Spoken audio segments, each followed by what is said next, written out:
Okay, in this lecture we will study radiation intensity.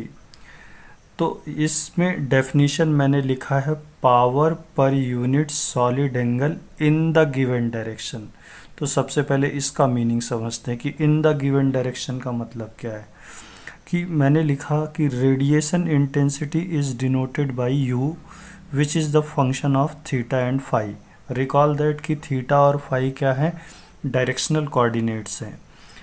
Directional coordinates का मतलब ये होता है कि किसी भी बीम का डायरेक्शन हम किसकी हेल्प से देते हैं, थीटा और फाई की हेल्प से देते हैं। तो थीटा कहाँ से मेज़र करते थे, हमेशा जेड एक्सिस से, और फाई कहाँ से मेज़र करते थे, एक्स एक्सिस से। तो चलिए, ये कोण कहाँ पर है, ये कोण जो है अपना वाई एक्सिस पे है। तो वाई एक्सिस पे है ये कोण, तो जेड एक्सिस से कितना एंगल बना रहा है, 90 डिग्री, और एक्स एक्सिस से भी कितना एंगल बना रहा है, 90 डिग्री। तो मैं क्या लिखूँगा, थीटा इक्वल्स टू 90 और फाई इक्वल्स टू 90। फाई कहाँ से मेज़र करते हैं, एक्स एक्सिस से। थीटा कहाँ से मेज़र करते हैं, जेड एक्सिस से। चलिए इस कोण को देखिए, ये कोण कहाँ है, थीटा इक्वल्स टू 0 पे प्रेजेंट है। क्यों? क्योंकि ये कोण कहाँ पे प्रेजेंट है, जेड एक्सिस पे प्रेजेंट है। चलिए इस एग्जांपल को देखिए, ये कोण कहाँ पर है, एक्स एक्सिस पे है। तो यदि ये एक्स एक्सिस पर है तो फाई की वैल्यू कितनी हो जाएगी, 0 डिग्री हो जाएगी, और थीटा की वैल्यू कितनी हो जाएगी, 90 डिग्री हो जाएगी। तो आप इन तीनों केसेस में क्या देखें कि थीटा और फाई की हेल्प से हम क्या कर रहे हैं, किसी भी बीम का डायरेक्शन दे रहे हैं। दैट्स वाई हम थीटा और फाई को क्या बोलते हैं, डायरेक्शनल कोऑर्डिनेट्स बोलते हैं। चलिए इस केस में देखिए कि ये एक कोण है, जेड एक्सिस से कितना एंगल बना रहा है, 60 डिग्री, और एक्स एक्सिस से कितना एंगल बना रहा है, 90 डिग्री। तो इसका जो डायरेक्शनल कोऑर्डिनेट क्या होगा, 60 एंड 90 डिग्री होगा। तो ये इसका मीनिंग हुआ कि रेडिएशन इंटेंसिटी किस पे डिपेंडेंट होती है, थीटा और फाई पे। तो इस लाइन का मीनिंग समझ में आ गया होगा। अब बोला क्या, power per unit solid angle. अब ये सॉलिड एंगल को समझते हैं, हालांकि मैंने सॉलिड एंगल का एक वीडियो बना के रखा है। अच्छा ये देखिए, ये क्या है, स्फेयर है। स्फेयर के सरफेस पे कौन सी चीज़ कांस्टेंट होती है, रेडियस कांस्टेंट होती है। तो आप देखिए कि एरिया, यदि यहाँ पे एक एरिया कंसीडर करूँ और एरिया यदि सेंटर से एंगल बनाए तो उससे क्या बोलते हैं, सॉलिड एंगल बोलते हैं। यदि आर्क कभी सेंटर से एंगल बनाए तो उससे क्या बोलते हैं, प्लेन एंगल बोलते हैं। तो आप देखिए, जिसका जितना एरिया, ज़्यादा एरिया होगा वो ज़्यादा सॉलिड एंगल होगा। तो सबसे ज़्यादा सॉलिड एंगल किसका होगा, पहले इस वाले का होगा, फिर उससे कम इसका होगा, फिर उससे कम इसका होगा। क्यों? क्योंकि इसमें सबसे छोटा एरिया दिख रहा है।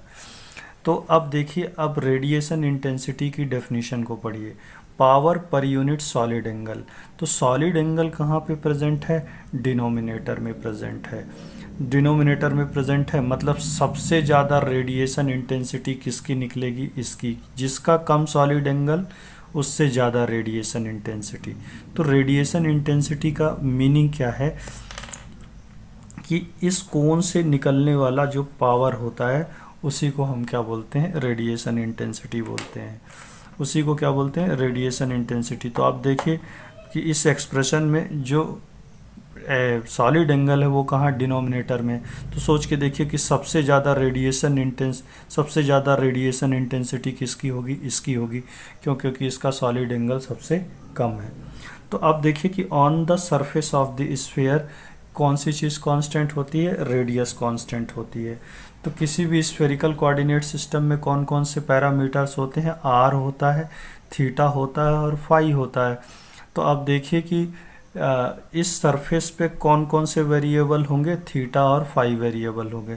मान लीजिए यहाँ पे छोटा सा सरफेस कंसीडर कर लिया, तो उसमें डिफरेंशियल सरफेस में कौन से दो डिफरेंशियल लेंथ इन्वॉल्व होंगी।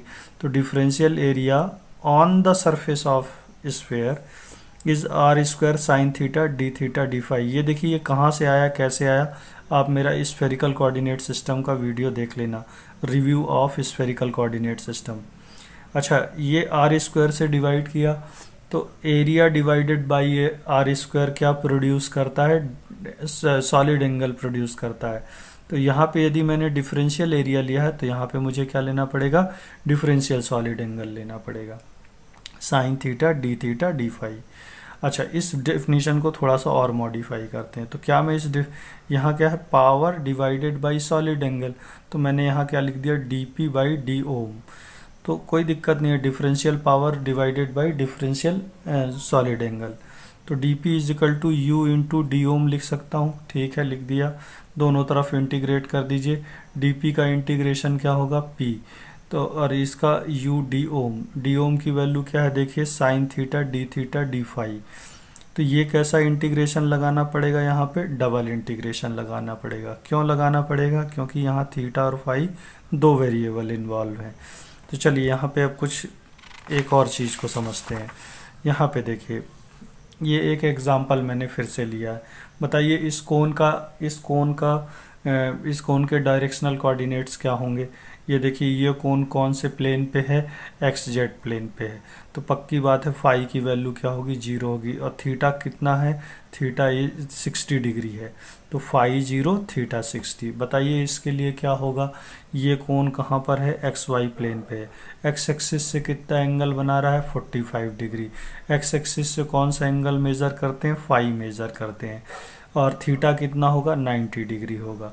क्यों, जेड एक्सिस से एक्स वाई प्लेन के बीच में एंगल कितना होता है, 90 डिग्री होता है। तो इस हिसाब से हम क्या कर लेते हैं, किसी भी बीम का डायरेक्शन हम थीटा और फाई की हेल्प से दे सकते हैं। चलिए एक न्यूमेरिकल प्रॉब्लम देखते हैं कि u is equal to U naught sine theta. अभी आपने पिछले पेज पे क्या देखा कि जो रेडिएशन इंटेंसिटी है किसका फंक्शन होते हैं, थीटा और फाई का।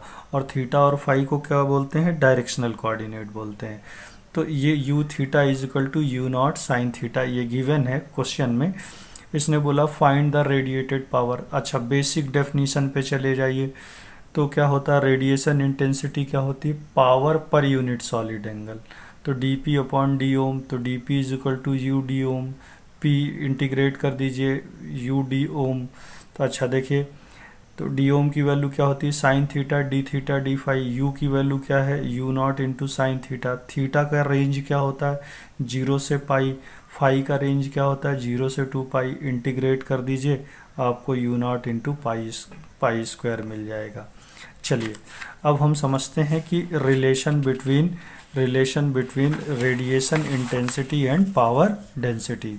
अच्छा, बिल्कुल बेसिक डेफिनीशन पे जाते हैं। पावर डेंसिटी की डेफिनीशन क्या थी, power per unit area. Radiation intensity की थी क्या थी, power per unit solid angle. अच्छा, तो D P upon d A, इधर क्या लिखेंगे, d P upon d Om.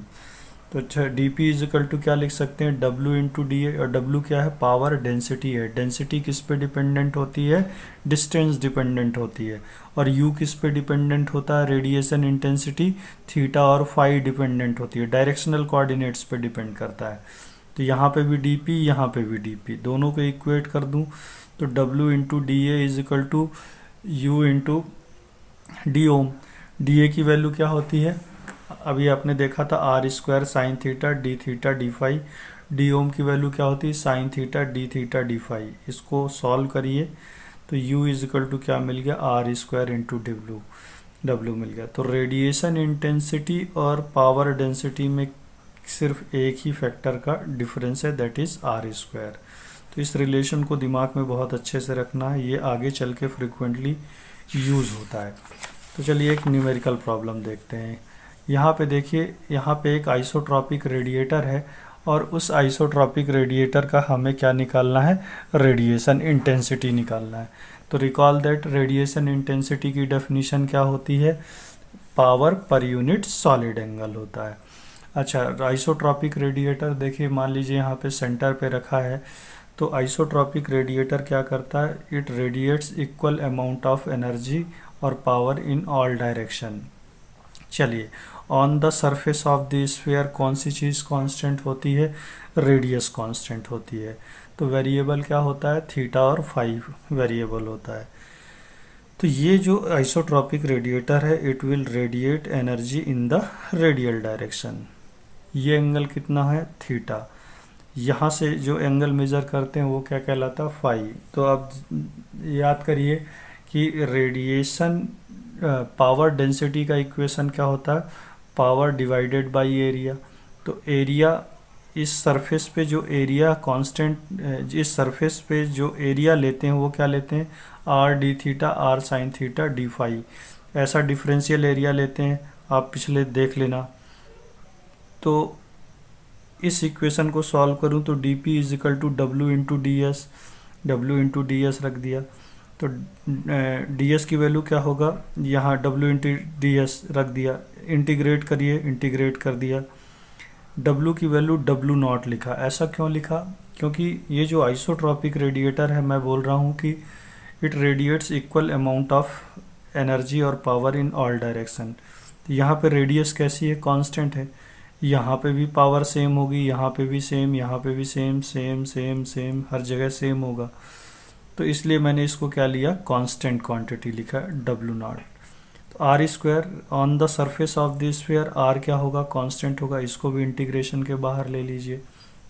Double integration of sine theta D phi हो गया। थीटा की लिमिट क्या होती है, 0 से पाई, फाई की लिमिट क्या होती है, 0 से 2 पाई होती है। इसको सॉल्व करिए, इसको सॉल्व करिए तो पी रेडिएटेड पावर कितना मिल गया, 4 pi R square into W naught. अभी पिछले पेज पे क्या देखा था, u is equal to R square into W, U is equal to R square into W. तो R square into W naught will produce U naught यहाँ लिख दिया। तो U naught is equal to क्या हो जाएगा, पी रेडिएटेड डिवाइडेड बाई, ये इसकी जगह पे मैंने क्या लिख दिया, यू नॉट।